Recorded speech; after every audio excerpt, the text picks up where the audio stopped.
Assalamualaikum warahmatullahi wabarakatuh. Perkenalkan, nama saya Dini Pratiwi dengan NPM 2478241.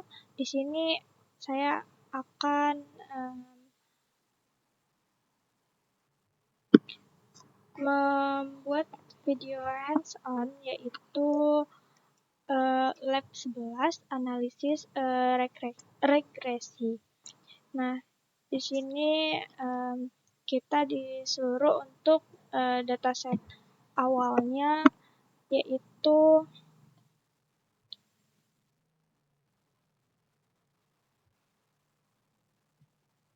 ini. Karena saya absen 8, jadi coffee production and export. Lalu di sini ada tahapannya. Ini. Nah, di sini buat hands-on, berisi penjelasan dan variabel independen hingga interpretasi. Baik, di sini kita buka Google Colabs-nya. Nah, ini. Jadi di sini saya akan menjelaskan yang pertama itu kita harus mengupload file dari yang sudah kita download. Nah, di sini karena saya sudah menguploadnya, jadi dia sudah terbaca lah ya di Google Colabs-nya. Lalu di sini kita import library. Jadi langkah yang pertama ini yang dilakukan mengimpor library atau pustaka Python yang dibutuhkan untuk kita menganalisis. Nah, jadi setiap library memiliki fungsi spesifik, yaitu yang pertama pandas. Jadi digunakan untuk membaca, menampilkan, dan mengelola data dalam bentuk tabel atau data frame. Lalu ada nanti digunakan untuk operasi matematika dasar lah. Lalu ada matplotlib.pilot dan Seaborns. Ini digunakan untuk menampilkan grafik. Lalu ada StatModels. Ini digunakan untuk melakukan analisis regresi statistik lengkap. Lalu ada sklearn. Ini digunakan untuk membuat model regresi atau membagi data dan mengukur performa model. Lalu ada Skippy.stats. Ini digunakan untuk melakukan uji-uji statistik seperti uji normalitas. Lalu akhirnya SNS.set ini digunakan agar tampilan grafik menjadi lebih rapi. Nah, jadi di tahap ini kita mempersiapkan semua library yang akan digunakan untuk membaca data, mengolah data, lalu membuat model, dan melakukan uji statistik serta menampilkan hasil analisis secara visualnya. Lalu yang kedua ini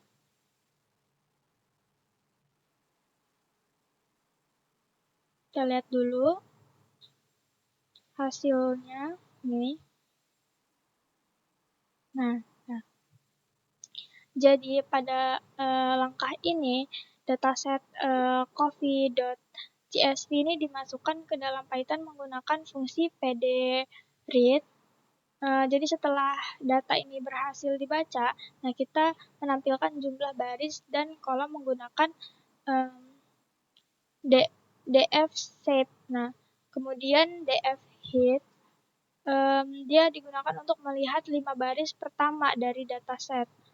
Ini 1, 2, 3, 4, 5. Lalu agar kita ini mengetahui isi kolom dan format datanya. Lalu hasil yang muncul menunjukkan bahwa data ini memiliki 989 baris dan 23 kolom dengan kolom-kolom yang seperti location country, location region, data type, species, lalu serta berbagai nilai skor seperti data scores, dot flavor, lalu ada data scores after taste, lalu ada data scores body, dan lain-lainnya. Nah, jadi dataset yang digunakan ini berisi data penilaian kualitas kopi dari berbagai negara dengan 23 kolom yang membuat informasi tentang lokasi, spesies, metode pengolahan, dan nilai skor kopi berdasarkan berbagai aspek penilaian. Selanjutnya, sini ada eksplorasi data, awal data. Jadi pada tahap ini disebut eksplorasi awal data. Tujuannya untuk memahami struktur data, type data, dan kelengkapan datanya. Nah, DF info ini digunakan untuk menampilkan tipe data, apakah numerik atau teks. Lalu DF describe itu menampilkan ringkasan statistik seperti rata-rata, mean, dan lain-lain. Lalu ada def is null, itu untuk menghitung jumlah data kosong di setiap kolom. Nah, ini hasilnya, kita lihat.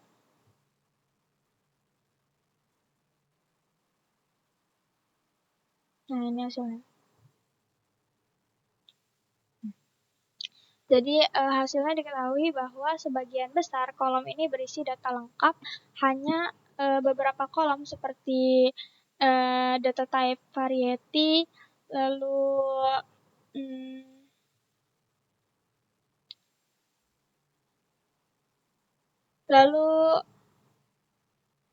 dan data color yang memiliki nilai kosong. Nah, kolom nilai skor seperti flavor, acidity, dan body semuanya lengkap dan bisa digunakan untuk analisis. Nah, jadi eksplorasi awal ini menunjukkan bahwa data kopi ini cukup bersih dan lengkap, terutama pada kolom nilai skor. Nah, hanya beberapa kolom non-numerik yang memiliki nilai kosong, sehingga tidak berpengaruh besar terhadap analisis regresi yang akan dilakukan. Baik, selanjutnya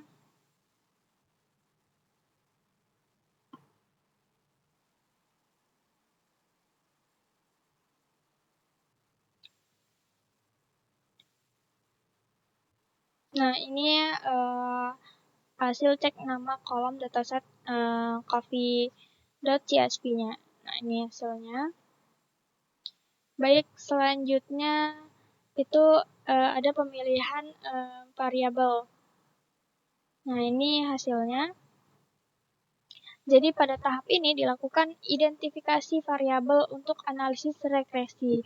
Jadi variabel independen atau Y, ini data scores total, yaitu nilai total scores kopi yang ingin diprediksi. Lalu ada variabel independen atau X, ini terdiri dari beberapa aspek penilaian rasa kopi seperti flavor, aftertaste, acidity, body, dan balance.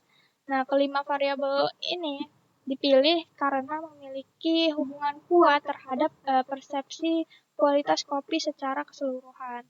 Jadi, tujuan analisis ini untuk memprediksi skor kopi berdasarkan 5 aspek utama rasa dan kualitas kopi, yaitu flavor, aftertaste, acidity, body, dan balance. Selanjutnya, ini hasilnya. Sebelum membuat model, data ini dibagi menjadi 2 bagian, yaitu data letih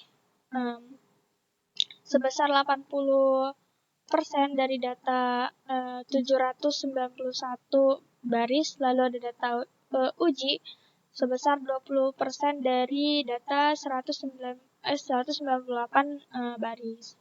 Jadi fungsi train test split dari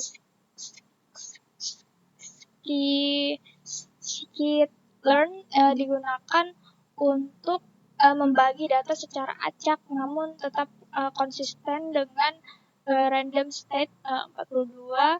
Pembagian ini itu penting agar kita ini bisa melatih model pada satu bagian data dan menguji keakuratan pada bagian lain. Nah, jadi selanjutnya yaitu membuat model regresi linear berganda. Nah, di sini kita menggunakan fungsi linear regression, nah, dan library sklearn.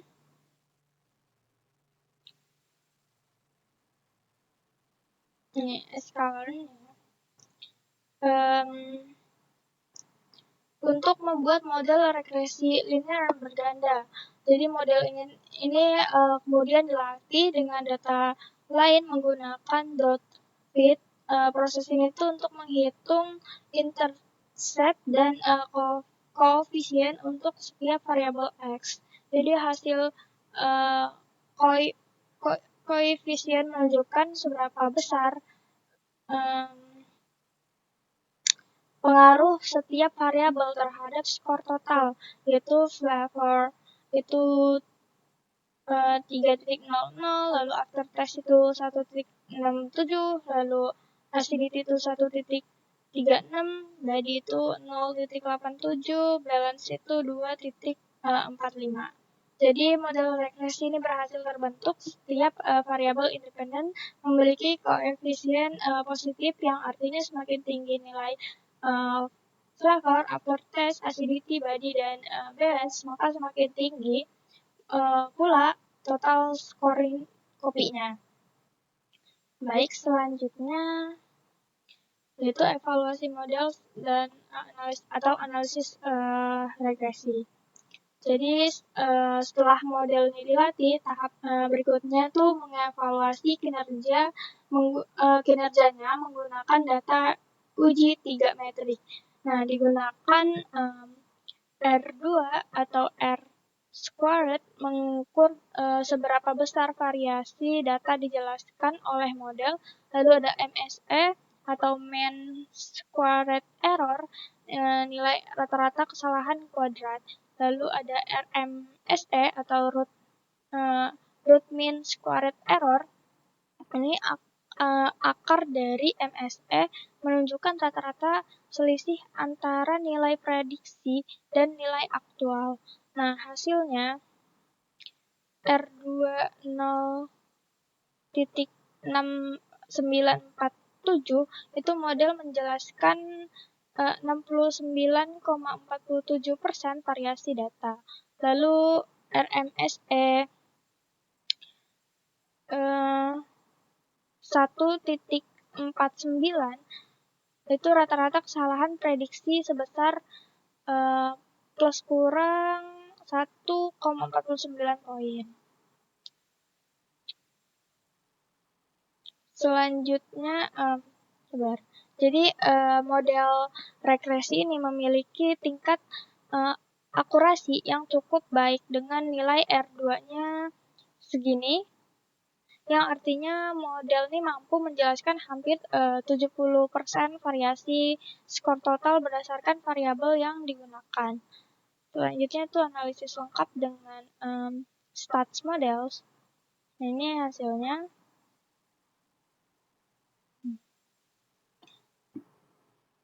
Nah, langkah ini digunakan untuk melihat hasil analisis regresi secara lengkap dan statistik menggunakan library stat models. Nah, hasil OLS model summary ini menampilkan nilai R2 itu 0,846 yang artinya model menjelaskan 84,6% variasi data. Lalu nilai F statistik itu 1077 dengan p-value 0.00. Nah, model sangat signifikan. Nah, semua variabel memiliki p-value 0,05 berarti signifikan secara individu. Lalu analisis statistik ini lengkap menunjukkan model sangat signifikan dan memiliki kemampuan menjelaskan data sebesar 84,6% semua variabel rasa kopi berpengaruh nyata terhadap skor total kopi.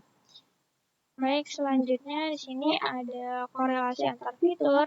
Nah, ini hasil visualisasinya. Jadi heat map ini digunakan untuk melihat seberapa kuat hubungan antar variabel X. Nah, hasilnya menunjukkan korelasi ini tinggi, yaitu 0,8 di antara semua variabel. Nah, artinya variabel-variabel rasa kopi ini saling berkaitan. Misalnya flavor ini cenderung naik saat balance juga tinggi. Jadi korelasi antar variabel itu sangat kuat menandakan bahwa aspek penilaian kopi seperti flavor dan aftertaste ini saling berhubungan dalam menentukan kualitas total kopi. Baik, selanjutnya ada uji asumsi klasik. Nah, yang pertama itu normalitas. Jadi ini hasilnya. Nah, hasilnya ini p-value 0,05 residual tidak normal sempurna, tapi masih bisa diterima. Lalu ada uji multikolinearitas. Ini hasilnya. Jadi semua VIF 10 terdapat multikolinearitas kuat. Lalu ada heteroskedastisitas, yaitu hasilnya p-value 0,05 terdapat ini heteroskedastisitas. Lalu ada autokorelasi, hasilnya DW 1,228 sedikit autokorelasi positif. Nah, dari keempat uji klasik ini ditemukan adanya sedikit pelanggaran seperti multikolinearitas dan heteroskedastisitas. Namun hal ini tuh masih dalam wajar dan model ini tetap valid digunakan.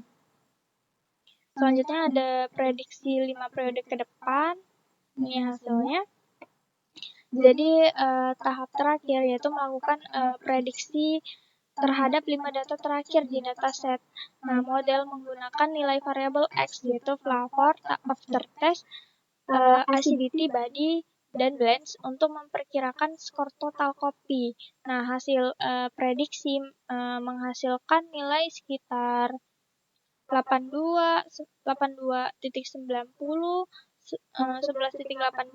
85,60, 84,78, 80,60. Nah, satu nilai itu sangat rendah, yaitu 11,82, kemungkinan disebabkan oleh data yang tidak lengkap atau outlier. Nah, model regresi digunakan untuk memprediksi skor total kopi berdasarkan 5 variabel kualitas rasa. Nah, hasil prediksi umumnya konsisten dengan pola data menunjukkan model memiliki kemampuan prediksi yang cukup baik.